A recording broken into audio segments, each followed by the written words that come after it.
Hey guys, ఈరోజు మార్నింగ్లో లేచింది అయితే ఎంటీ స్టొమక్తో అయితే సీడ్స్ వాటర్ అయితే తీసుకునేసాను అనమాట, జీరా వాటర్.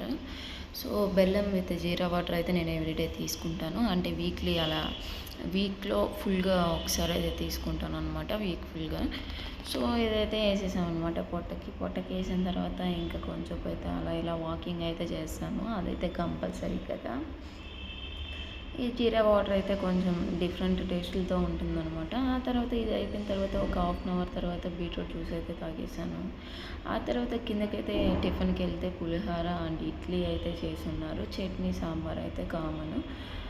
టీ కూడా ఉంటుంది పీజీలో అయితే. మనమైతే 2 ఇడ్లీ పెట్టుకొని అయితే రూమ్లోకి అయితే వచ్చేసాము అనమాట. ఆ 2 ఇడ్లీ తినేసి ఇంకా అలా గడిపేసాము అనమాట. ఆ పూట అయితే అలా జరిగిందనమాట. సో మీ పీజీలో అయితే ఏం పెడతారు ఏంటి అనేది ఖచ్చితంగా అయితే కామెంట్ చేయండి. ఇవాళ అయితే మా పీజీలో అయితే ఇడ్లీ అయితే పెట్టారు. ఇడ్లీ అయితే నేను ఇంకా 2 ఇడ్లీ పెట్టుకొని దాన్ని అయితే తినేసాను అనమాట. మొత్తానికి అయితే కడుపులో అయితే వేసేసాను. ఇంకా అప్పటికే ఆగుతుందా మన కడుపు, అసలు ఆగదు. 2 ఇడ్లీతో పాటు అది కంప్లీట్ అవ్వకుండా ఇంకా మళ్ళీ 2 దోశలు కూడా తెప్పించుకున్నాను బయట నుంచి. సో అది కూడా వేసేసాను కడుపులోనే. బట్ కానీ అదైతే వీడియో అయితే తీయలేదు. ఆ తర్వాత అది వేసినా కూడా సరిపోలేదనమాట మన పొట్టకి. ఆ తర్వాత అయితే పప్పాయ అయితే తిన్నాము. పప్పాయ కూడా కడుపులో అయితే వేసేసినాము. మధ్యాహ్నం అయితే సేమ్ రెసిపీ అనమాట. ఇదైతే నిన్న తీసిన వీడియో అయితే నేను తీయలేదు. సో అదనమాట.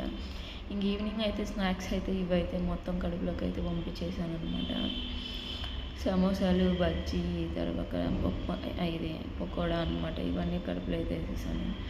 నైట్ అయితే ఇంకా తెలిసిందే కదా, సాంబారు, రైస్, రోటీ, ఇంకా అదేదో సొరకాయ ఇది చేసి ఉన్నారు. అదైతే అస్సలు మనకి అవ్వదు.